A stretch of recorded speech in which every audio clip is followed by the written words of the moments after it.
Commander Zixtel stared at the holographic display floating above his command table and felt nothing but boredom. The data stream showed another routine conquest target, another primitive species that had barely crawled out of their home system, and now needed to be taught their place in the galaxy. The humans, they called themselves, and their file was embarrassingly thin. 3 worlds colonized in the past 50 cycles. Basic fusion drives that moved their ships like floating rocks and weapons that his ancestors might have used during their early space age. The intelligence reports painted them as typical newcomers to the galactic stage, full of hope and ignorance about how the universe really worked. They had discovered faster-than-light travel only recently and seemed to think this made them equals to species that had been sailing between stars for millennia. Zixtel's second-in-command, Sub-Commander Veltar, approached the hologram with obvious disdain written across his scaled features. The younger officer had been eager for this assignment, seeing it as an easy way to gain combat experience and add another conquered system to his record. Most of the bridge crew shared his enthusiasm, chattering about shore leave on the human worlds once the brief campaign ended. The target was New Haven, one of the human colony worlds that served as a regional hub for their pathetic attempt at an interstellar civilization. According to the scouts, it housed roughly 2 million humans and served as a manufacturing center for their crude starships. More importantly, it was defended by exactly 3 vessels, all of them outdated frigates that would struggle to damage even the smallest ship in Zixtel's fleet. 12 heavy cruisers comprised the Kethmoran subjugation force, each one capable of reducing a planet to ash if necessary. The humans would see them coming long before they arrived and would have plenty of time to consider surrender. Most species did exactly that when faced with such overwhelming odds, and Zixtel expected this mission to follow the same predictable pattern. The intelligence briefing had been routine and forgettable. Humans were mammals, bipedal, with short lifespans that barely reached 100 cycles. They reproduced slowly, matured even more slowly, and showed no particular aptitude for anything that mattered in galactic politics. Their technology lagged behind galactic standard by at least 3 centuries, their military doctrine seemed copied from basic textbooks, and their ships looked like they had been assembled by children playing with scrap metal. What made them even less impressive was their apparent inability to understand basic power dynamics. When the Kethmoran Empire had sent the standard surrender demand 3 cycles ago, the humans had responded with what could only be described as confusion. They seemed genuinely surprised that a superior civilization would expect their immediate submission and kept asking questions about negotiations and mutual benefit agreements. Zixtel had seen this before with other primitive species. They always thought they could bargain with empires that had conquered half the galaxy, always believed their tiny achievements meant something in the larger universe. The humans would learn differently soon enough. The fleet moved through hyperspace with practiced efficiency, following routes that Kethmoran navigators had mapped generations ago. The journey to New Haven would take 6 standard days, giving Zixtel plenty of time to review the final details of the conquest plan. The strategy was simple because it always worked against species like this one. First, his fleet would emerge from hyperspace at the edge of the system and broadcast the final surrender demand. Most civilizations capitulated immediately when they saw 12 heavy cruisers materializing in their space. If the humans proved stubborn, the fleet would advance slowly toward their colony world, giving them time to reconsider their position as the massive ships grew larger in their skies. The 3 defending frigates would either flee or attempt some futile gesture of resistance. Either way, they would be destroyed quickly and efficiently, demonstrating Kethmoran superiority without excessive bloodshed. The colony world would then submit, its leaders would be taken into custody for processing, and the integration of their territory into the empire could begin.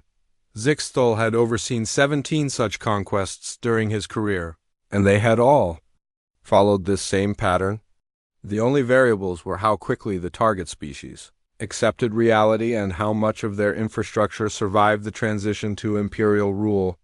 Smart species surrendered immediately and kept their cities intact. Stubborn ones learned harder lessons but always reached the same conclusion in the end. The humans would probably fall somewhere in the middle range. They seemed too curious and energetic to surrender without some show of resistance, but they also appeared rational enough to recognize hopeless odds when they saw them.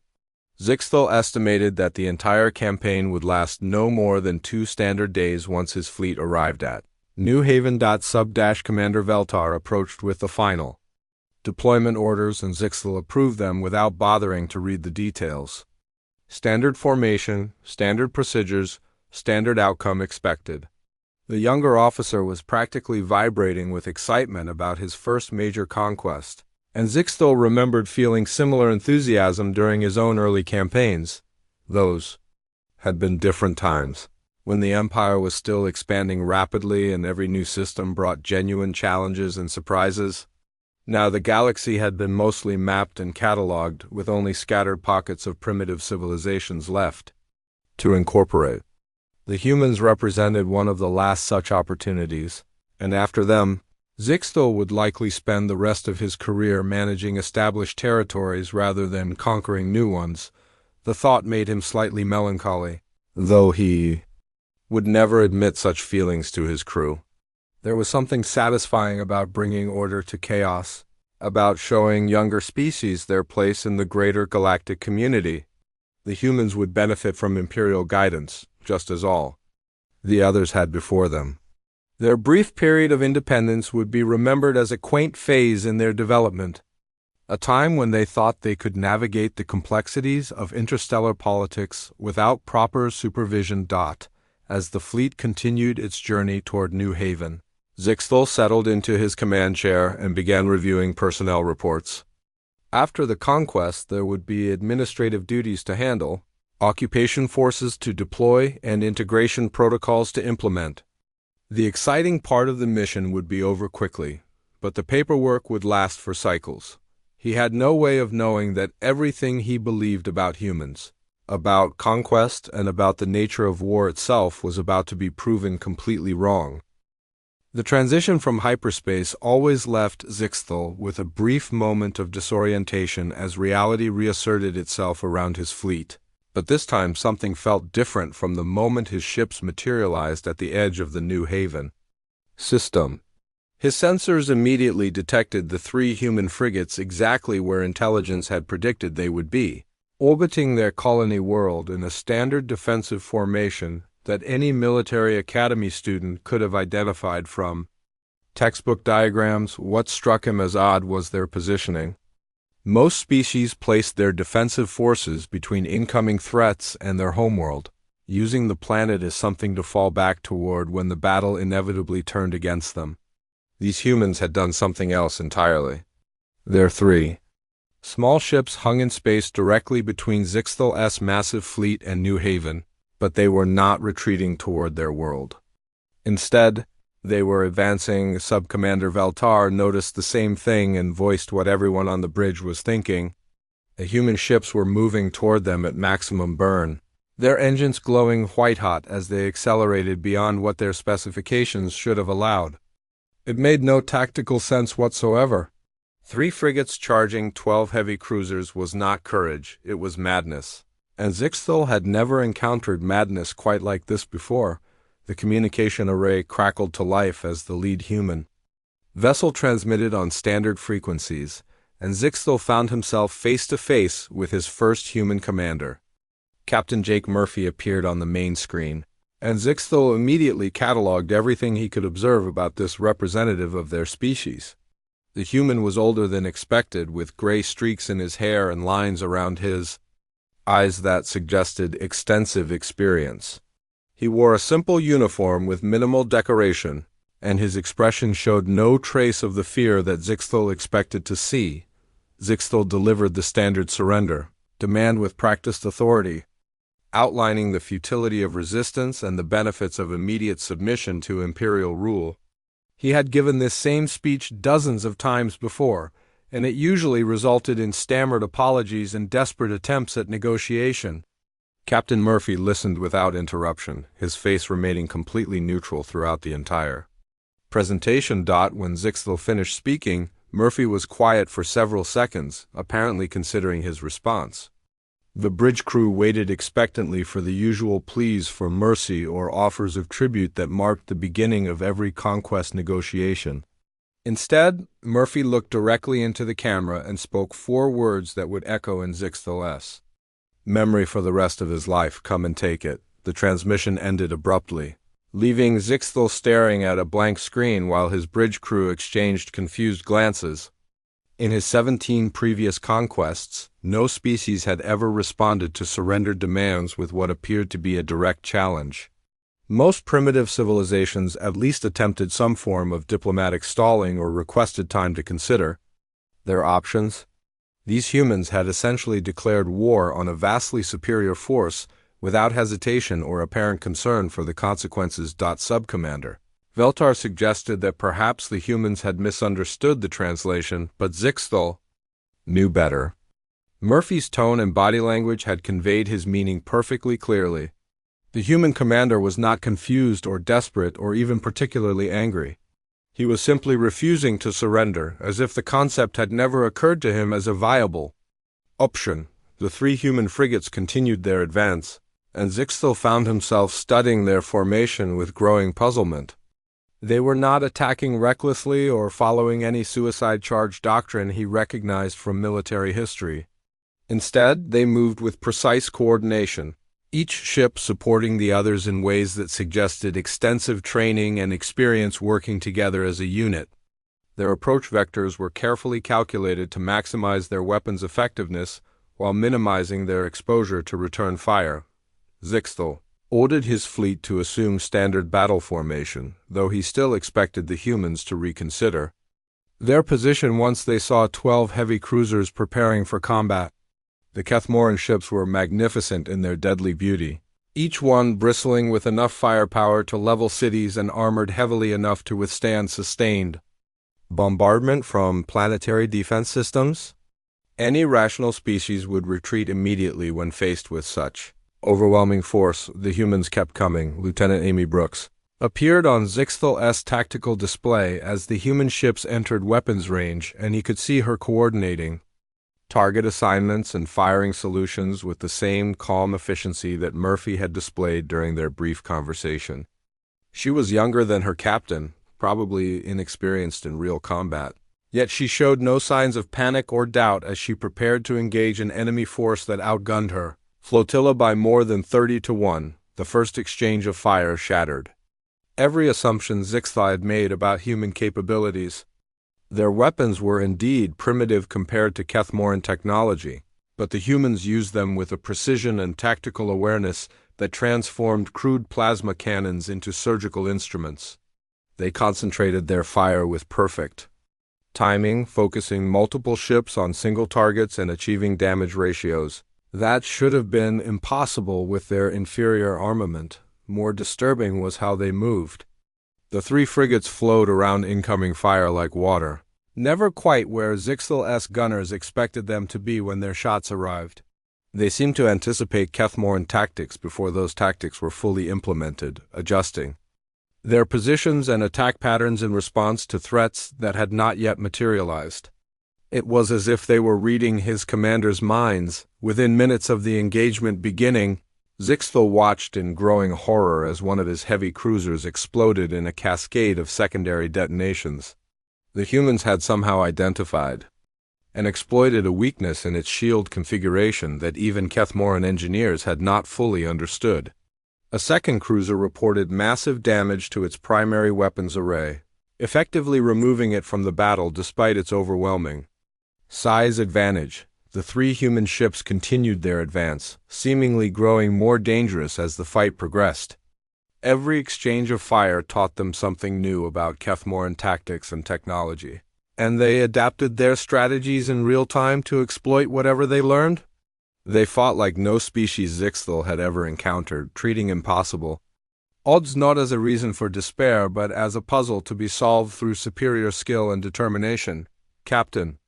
Murphy's voice cut through the chaos of battle as he opened another communication channel, and this time his tone carried a note of something that might have been satisfaction. He was not gloating or threatening, simply stating a fact that Zixthal was beginning to understand with growing dread. The humans were winning. Zixthel pulled his damaged fleet back to a safer distance and tried to process what had just happened. But nothing in his military training had prepared him for a scenario where 3 primitive frigates could cripple a formation of heavy cruisers through superior tactics alone. His tactical officers scrambled to analyze the battle recordings while damage control teams worked frantically to restore combat capability to the wounded ships. And through it all, Zixthel found himself staring at the tactical display with a growing sense of unease that had nothing to do with his immediate losses.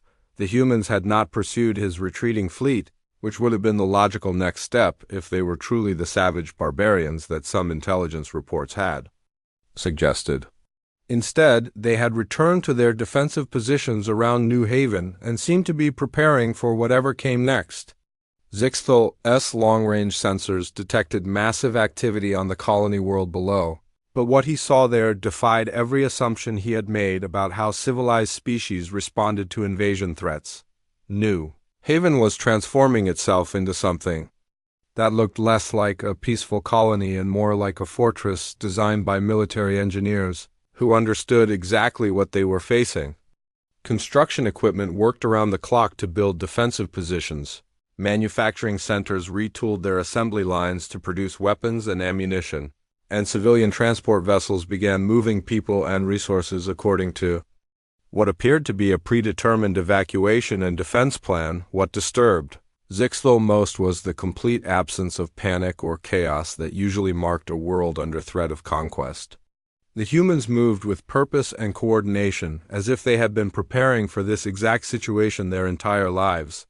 Children were evacuated to underground shelters while their parents took positions in newly constructed defensive emplacements. And every adult seemed to know exactly what role they were expected to play in the coming battle. Sub-Commander Veltar approached with preliminary damage reports and casualty figures that made Zixthel's situation even more grim than he had initially realized. 2 heavy cruisers were completely destroyed. 4 others would require extensive repairs before they could return to combat effectiveness, and his remaining vessels had suffered enough damage to reduce their overall fleet capability by more than half. The humans had achieved all of this while losing exactly 1 frigate, and their 2 surviving ships showed no signs of withdrawing or requesting reinforcement. The most troubling aspect of the engagement had been how quickly the humans adapted to Kethmoran weapons and tactics.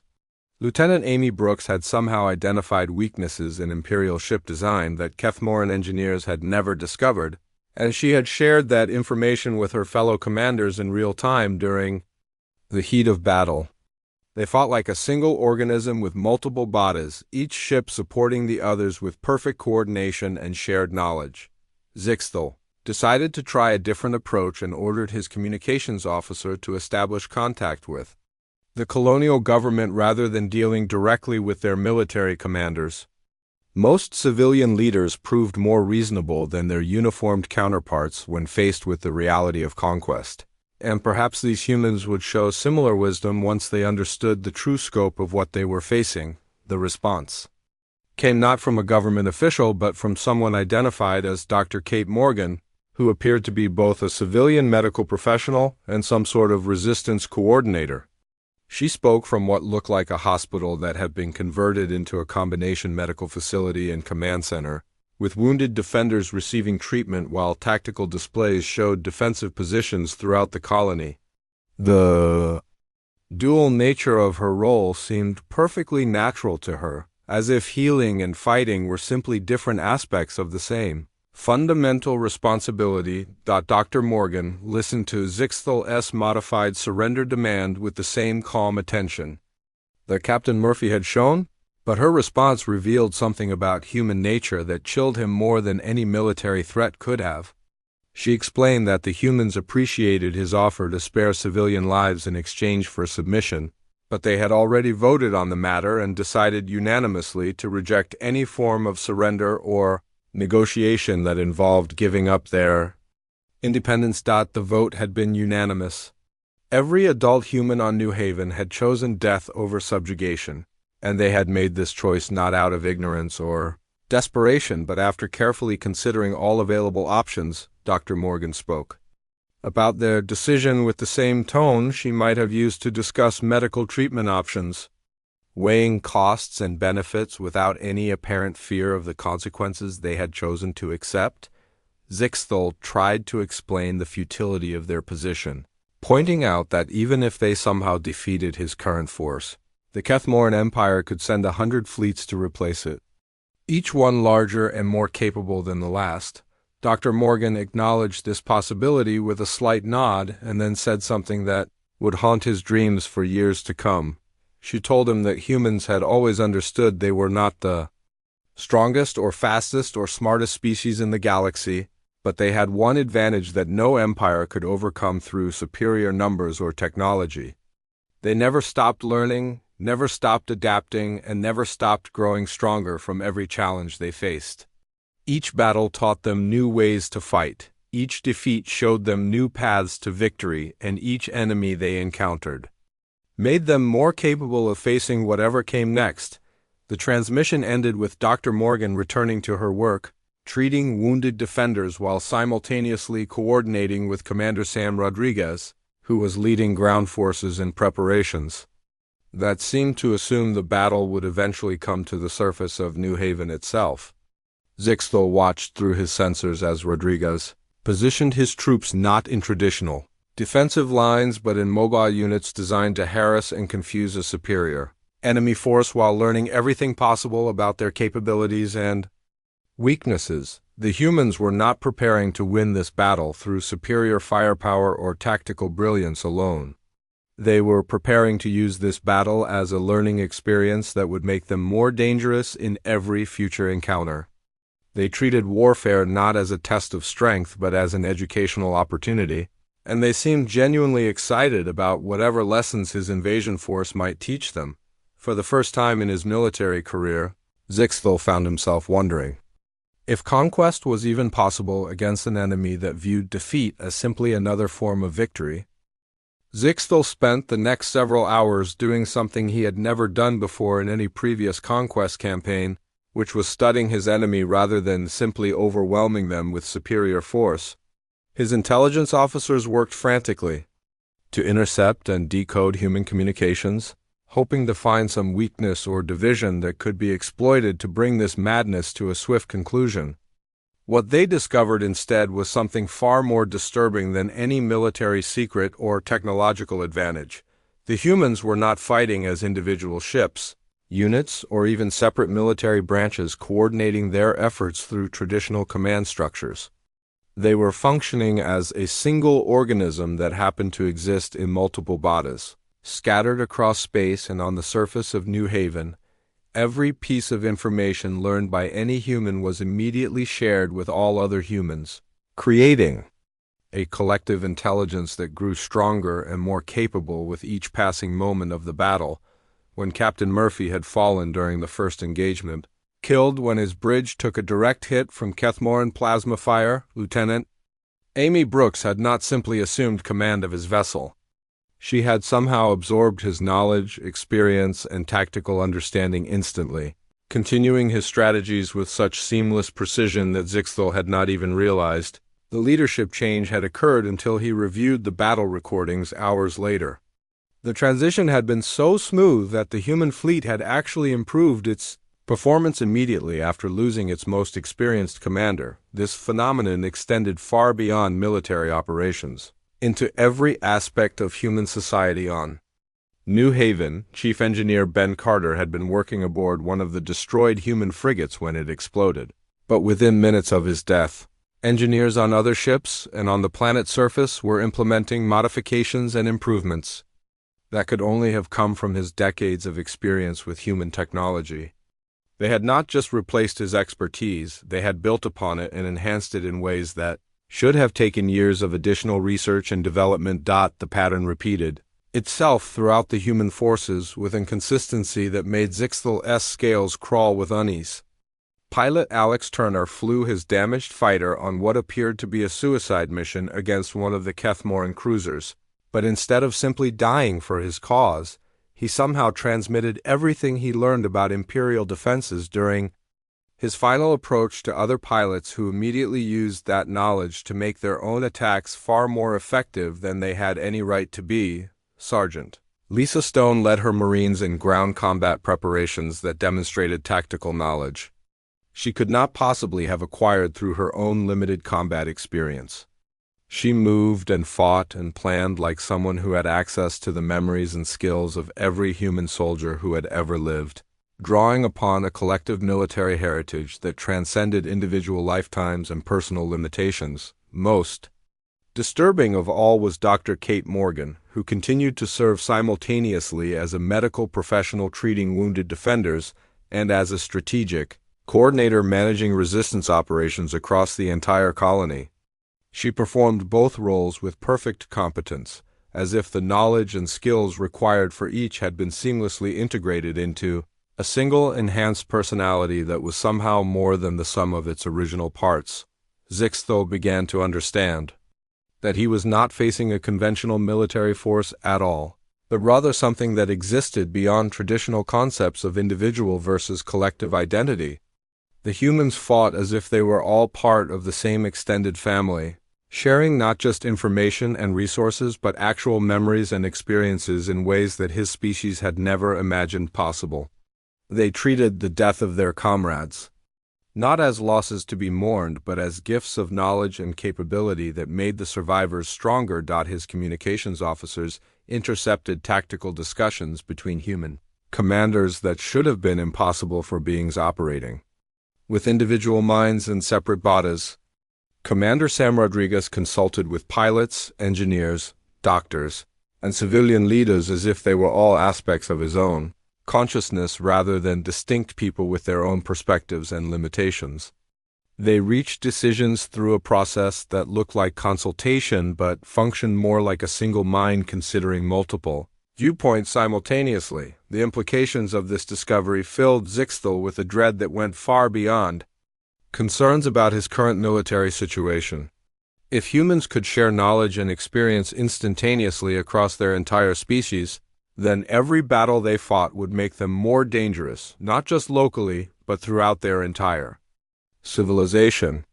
Each encounter with superior technology would teach them new ways to overcome technological disadvantages. Each tactical defeat would show them new paths to strategic victory, and each enemy they faced would ultimately make them more capable of defeating similar enemies in the future. Commander Veltar approached with long-range sensor readings that confirmed Zixthel's worst fears about what they were truly facing. Human reinforcements were indeed approaching the New Haven system, but these ships showed technological and tactical capabilities that had not existed when the battle began. The reinforcement fleet had somehow learned from and improved upon every innovation developed during the fighting, incorporating advances that represented generations of normal development compressed into a matter of hours. The lead vessel of the approaching human fleet transmitted an identification that introduced Commander Paul Jackson, who appeared to possess not just his own command experience, but somehow also the accumulated knowledge of every human who had participated in the battle so far. He spoke with the voice of Captain Murphy, used the tactical insights of Lieutenant Brooks, and demonstrated the engineering innovations of Chief Carter, all while maintaining his own distinct personality and command style. Zixthel realized with growing horror that the humans had weaponized their own evolution, turning the process of learning and adaptation into a strategic advantage that made them more dangerous with each passing moment. They were not just fighting a battle, they were using the battle as a catalyst for rapid species-wide development that was transforming them from primitive newcomers into something that might eventually challenge the greatest powers in the galaxy. The thought of what humanity might become after facing and defeating the entire Kethmoran Empire made Zixthel's blood run cold, because he was beginning to suspect that such a victory was not just possible but inevitable. The arrival of Commander Paul Jackson's reinforcement fleet marked the moment when Zixthel truly understood that everything he had believed about warfare and conquest was fundamentally wrong. The approaching human vessels moved through space with a coordination and purpose that went beyond anything he had witnessed during his decades of military service. But what made them terrifying was not their formation or their numbers, but the way they had clearly evolved beyond what they had been when this battle began. Jackson's flagship established communication with the defenders of New Haven, and Zixthel listened with growing disbelief as the reinforcement commander demonstrated knowledge of every tactical innovation, every technological advancement, and every strategic insight that had been developed during the siege. He spoke with Lieutenant Amy Brooks as if he had been present for every decision she had made, coordinated with Dr. Kate Morgan as if he had personally treated every wounded defender, and planned with Commander Sam Rodriguez as if he had participated in every ground combat preparation. The reinforcement fleet had not simply traveled to New Haven to provide additional firepower and personnel. They had used the journey time to absorb and improve upon everything their fellow humans had learned during the fighting, transforming the lessons of battle into technological and tactical advantages that made their ships more capable than they had been when they departed their home ports. Jackson's vessels carried weapons that had been redesigned based on real combat data against Kethmoran defenses, armor that had been modified to counter Imperial weapons, and tactical systems that incorporated every successful strategy used by the original defenders. What made this transformation even more impossible to comprehend was the speed at which it had occurred. The reinforcement fleet had traveled for only 6 standard days, yet somehow they had managed to implement design changes and tactical innovations that should have required months or years of testing and development. They had essentially experienced decades of military evolution during a single hyperspace journey, emerging from faster-than-light travel as a force that was qualitatively different from what had entered it. Zixthel watched through his sensors as Jackson's ships took positions around New Haven that complemented the existing defenses while simultaneously creating new, tactical possibilities that neither force could have achieved alone. The original defenders and the reinforcements moved together like components of a single machine, each element supporting and enhancing the others in ways that created a combined capability far greater than the sum of their individual parts.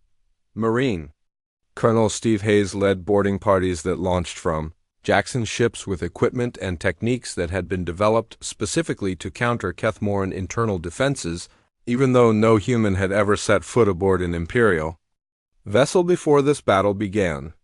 His troops moved through space with the confidence of soldiers who had trained for this exact mission their entire lives, using tactics that somehow anticipated and countered defensive measures they had never encountered before. Navigator Ellen Price plotted courses through the asteroid field at the edge of the New Haven system that should have been impossible for any pilot to calculate, much less execute under combat conditions. She guided Jackson's fleet through narrow passages between floating rocks while under fire from Kethmoran weapons, treating the deadly navigation challenge as if it were a routine training exercise rather than a feat that pushed the boundaries of what space combat could accommodate. The most disturbing demonstration of human capability came when Jackson's forces engaged Zixthel's remaining ships in direct combat and immediately began implementing countermeasures for every tactic the Imperial fleet attempted to use. They did not learn how to fight Kethmoran vessels through trial and error during the battle. They already knew how to fight them before the first shots were fired, as if they had been studying Imperial military doctrine for generations rather than encountering it for the first time. Zixthel found himself commanding a fleet that was being systematically dismantled by an enemy that grew stronger and more capable with each exchange of fire. His remaining heavy cruisers were superior to the human vessels in every measurable category, but the humans fought with such precise coordination and tactical awareness that individual ship capabilities became irrelevant. They attacked weaknesses that Kethmoran designers had never realized existed, exploited tactical opportunities that Imperial doctrine had never considered possible, and responded to every defensive measure with countermeasures that seemed to have been prepared in advance. Commander Veltar reported that 3 more Imperial vessels had been destroyed and 2 others were drifting helplessly with critical system failures, while the human fleet continued to grow stronger as additional reinforcements arrived from other colonies throughout their small interstellar territory. Each new arrival brought innovations and improvements that had been developed during their journey to the battle, creating a continuous cycle of enhancement that made the human forces more dangerous with each passing hour. The pattern was becoming clear to Zixthel with horrifying certainty. The humans were not simply defending their colony or fighting for their independence. They were using his invasion as an opportunity to accelerate their own development at a rate that defied every natural law he understood about how civilizations progressed. They had turned warfare itself into a form of rapid evolution, treating each enemy encounter as a catalyst for species-wide advancement that made them more capable of facing whatever challenges came next. Jackson's voice cut through the chaos of battle as he opened a communication channel to Zixthel's flagship, and the human commander's tone carried none of the anger or hatred that the Kethmoran leader expected to hear from someone whose people were under attack. Instead, Jackson spoke with what sounded almost like gratitude, thanking Zixthel for providing such an excellent learning opportunity and expressing genuine appreciation for the chance to test human capabilities against such a worthy opponent. The casual way Jackson discussed the systematic destruction of a superior Imperial fleet as if it were an educational exercise rather than a life-or-death struggle made Zixthel realize that he was facing something far more dangerous than any military force he had ever encountered. The humans had transformed conflict itself into a tool for their own advancement, and they approached each battle not as a test of strength, but as a chance to become something greater than they had been before. For the first time in his career, Zixthel began to consider the possibility that retreat might not just be advisable but absolutely necessary for the survival of his species. Zixthel stared at the tactical display, showing the complete destruction of his once mighty fleet, and felt something he had never experienced in his long military career, which was the absolute certainty that continuing this battle would result not just in his own death, but in providing his enemy with knowledge that could threaten the entire Kethmoran Empire. Only 3 of his original 12 heavy cruisers remained operational, and those were so badly damaged that they posed no real threat to the human forces that now controlled the space around New Haven. With casual efficiency, the humans had achieved total victory through methods that defied everything Zixthel understood about how wars were supposed to work. But what terrified him most was that they showed no signs of celebrating their triumph or preparing to exploit their advantage in traditional ways. Instead, they continued to study and analyze every aspect of the battle, treating his fleet's destruction as simply another learning opportunity that would make them stronger for whatever came next. Commander Paul Jackson established a direct communication link with Zixthel's flagship, and the human leader appeared on the main screen with an expression that combined professional respect with something that might have been genuine curiosity. Jackson did not gloat about his victory or demand immediate surrender according to standard conquest protocols. Instead, he began speaking about the battle as if it were a collaborative research project that had benefited all participants equally. Captain Jennifer Cross appeared beside Jackson, introduced as the new overall commander of human forces in the New Haven system, and Zixthel realized with growing dread that the humans had somehow promoted and prepared a replacement leader during the battle itself. Cross possessed all of Jackson's tactical knowledge, all of Dr. Morgan's strategic insights, all of Lieutenant Brooks's combat experience, and all of Captain Murphy's command wisdom, yet she remained distinctly herself rather than becoming some sort of merged consciousness that had absorbed the others. The conversation that followed would haunt Zixthel for the rest of his life, because it revealed the true nature of what he had encountered in this remote system. Cross explained that humans had never developed the concept of total warfare in the sense that most galactic civilizations understood it, because they had learned early in their history that destroying enemies completely meant losing the opportunity to learn from them and grow stronger through the experience of conflict. Every species that humans had encountered during their brief expansion into galactic space had taught them something valuable about survival, technology, tactics, or philosophy that made their entire civilization more capable of facing future challenges. They did not conquer other peoples in order to rule over them or exploit their resources. They engaged with them in order to understand what made them strong, and then incorporate those strengths into their own collective development, Cross offered. Zixthal, a choice that no other species in galactic history had ever presented to a defeated enemy, which was the opportunity to join them rather than be destroyed or subjugated.